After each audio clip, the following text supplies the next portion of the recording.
అదే RTV app వార్తల్ని క్షణాల్లో చదివే అవకాశం ఉంటుంది. ఒక న్యూస్ పేపర్, ఒక టెలివిజన్ ఛానల్ మీ చేతుల్లో ఎప్పుడూ ఉంటాయి. దాదాపుగా నంద్యాల పార్లమెంటుకు ఈశాన్యంలో ఉన్నటువంటి మండలం ఇది. ఇక్కడనే అనౌన్స్మెంట్, నేను వచ్చేటప్పుడు అనౌన్స్మెంట్ కావడం.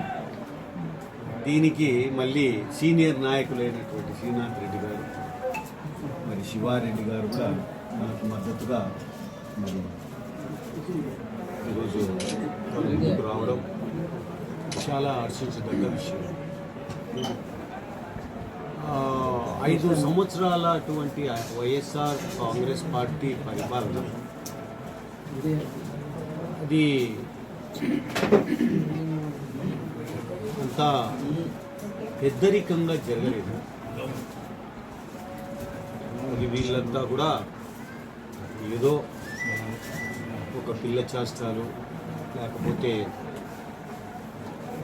ప్రజలు అందరూ బాగుపడేటటువంటి పాలసీస్ కానీ ఇంకోటి కానీ రైతులకు, లేకపోతే నిరుద్యోగులకు, ఉద్యోగులకు, అదే రకంగా పేద ప్రజానీకానికి ఎక్కడ కూడా అనుకూలమైనటువంటి పరిపాలన కాదు. 5 సంవత్సరాలు దాదాపుగా 5 సంవత్సరాలలో చాలామంది అప్పుల పాలైపోయినారు.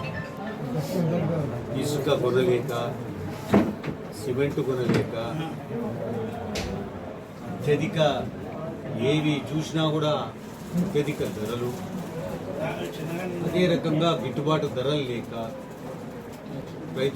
రైతులైతే వాళ్ళ గోడు తీరదు. ఎప్పుడు కూడా ఈ రైతుల గురించి ఆలోచన చేసిన ప్రభుత్వమే కాదు ఇది. ఇప్పుడు ఒకటేసారి నోటీసులు ఇచ్చారు, ఏమని, పంటలు వేసుకోవద్దు అని. కేసులు పెడతాము పంటలు వేసుకుంటే అని చెప్పి ఊళ్ళో సాటింపులు చేశారు. ఎక్కడ జరగలేదు. దేశీ కాలువ కింద కానీ, లేకపోతే తెలుగు గంగ కింద కానీ అసలు వస్తాయా లేదా అని కూడా చెప్పలేదు. చాలామంది బీళ్లు పెట్టుకుంది. ఈరోజు అనేక రకాలుగా ఏది కూడా అంత దోపిడీనే. కింది స్థాయిలో ఉన్నటువంటి గ్రామాల్లో ఉన్నటువంటి వైఎస్ఆర్ రౌడీలు, పై స్థాయిలో ఉన్నటువంటి నాయకులు యాడ దొరికితే దోసుకొని పోయినారు.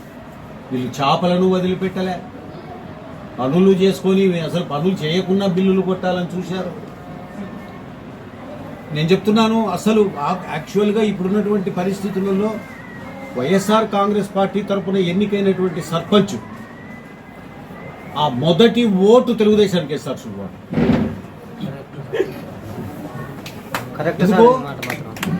అసలు ఈ బలు వేసుకనీకి కూడా మనకి అధికారాలు లే. వచ్చిన డబ్బులు గ్రామ పంచాయతీకి వచ్చినవి కూడా డైవర్ట్ అయిపోతున్నాయి. ఒక పని చేయలేదు, అప్పుల పాలైపోయి వాళ్ళు అప్పులు తీర్చలేక చాలా మంది ఆత్మహత్యలు చేసుకున్నారు. ఇంతకుముందు రైతు ఆత్మహత్యలు అంటుండ్రి, ఇప్పుడు సర్పంచ్ ఆత్మహత్యలు జరిగినాయి ఈ రాష్ట్రంలో. ఈ రకంగా అనేక రకాలుగా నలిపేశారు ఈ యొక్క ప్రజానీకాన్ని ఈ 5 సంవత్సరాలు. ఎంత విముక్తి కలుగుతుంది ఒక 60 రోజుల్లో, 70 రోజులు మ్యాక్సిమం ఈ ప్రభుత్వం ఉండదు. ఈ పరిపాలన కొనసాగదు ఈ పరిపాలన. రోజు మేమంటున్నాం, శబరమ్మ ఒక డాక్టరు, ఒక మహిళ, మరి చాలా రకాలుగా ఆయన ఆలోచన చేసి శబరమ్మకు టికెట్ ఇవ్వడం జరిగింది. ఇంకా మీరు చూస్తున్నారు, పోచా బ్రహ్మానందరెడ్డిని ఆయనకు మళ్ళా ఏదో వారణాసిలో మోడీకి 3వ సారి ఇచ్చినట్టుగా ఈయనకు 2వ సారి ఏం ఘనకార్యం చేస్తున్నారు. ఈయన పోచా బ్రహ్మానందరెడ్డి ఆయన పేరు. ఎవడు యాడ గుర్తుపట్టలేదు ఆయన. అడవిలో పెట్టినా అసలు నియోజకవర్గంలో తిరగలే ఆయన. ఎందుకు తిరగలేదో తెలుసా? ఇక్కడ రహస్యం ఉంది దీంట్లో. కల్తీ విత్తనాల వ్యాపారం చేసి ప్రతి గ్రామంలో రైతులను దెబ్బతీశాడు ఆయన. ఆ గ్రామానికి పోతే పట్టుకుంటారు, మా పంటలు నాశనమైనాయి పలానా సంవత్సరంలో పలానప్పుడు అని చెప్పి డూప్లికేట్ చెప్పులు ఇసురుతారు అని చెప్పి ఆయన భయపడి ఎక్కడా తిరగలే.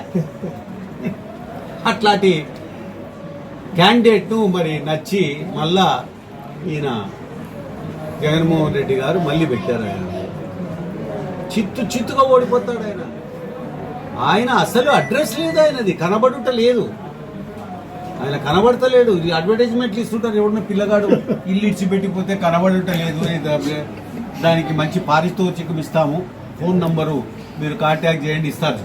అట్లా ఆయన కనబడుట లేదు 5 ఏళ్ల నుంచి. ఇటువంటి క్యాండిడేట్ చిత్తుగా ప్రజలు ఓడగొట్టాలని చూస్తున్నారు. ఆయన మరి ఎంత ఆయన సేవ చేశాడో ఈ ప్రాంతానికి, కానీ మళ్ళీ టికెట్ తెచ్చుకున్నాడు ఆయన వైఎస్ఆర్. ఇది తెలియజేసేది ఏమంటే శబరమ్మ ఆయమ్మ బాగా ప్రజా సమస్యలను హైలైట్ చేయగలదు. ఆయమ్మ మా గైడెన్స్లో, మాలాంటి ఇటువంటి సీనియర్ నాయకుల గైడెన్స్లో కూడా తప్పకుండా మా సమస్యలు, లిఫ్ట్ ఇరిగేషన్స్ కానీ, లేకపోతే తాగునీటి సమస్యలు కానీ, ఉద్యోగాలు, డిఎస్సి అంటే లాస్ట్కు డిఎస్సి మొన్న అనౌన్స్ ఎందుకు? అప్లికేషన్ మనీ కోసం. వాడు అప్లై చేస్తే డబ్బులు వస్తాయి, ఆ డబ్బుల కోసం అనౌన్స్ చేసి యాడనన్నా ఉందేమయ్యా? చివరకు సెక్రటేరియట్ మన రాష్ట్ర పరిపాలన సాగించేటటువంటి మరి సచివాలయాన్ని తాకట్టు పెట్టి.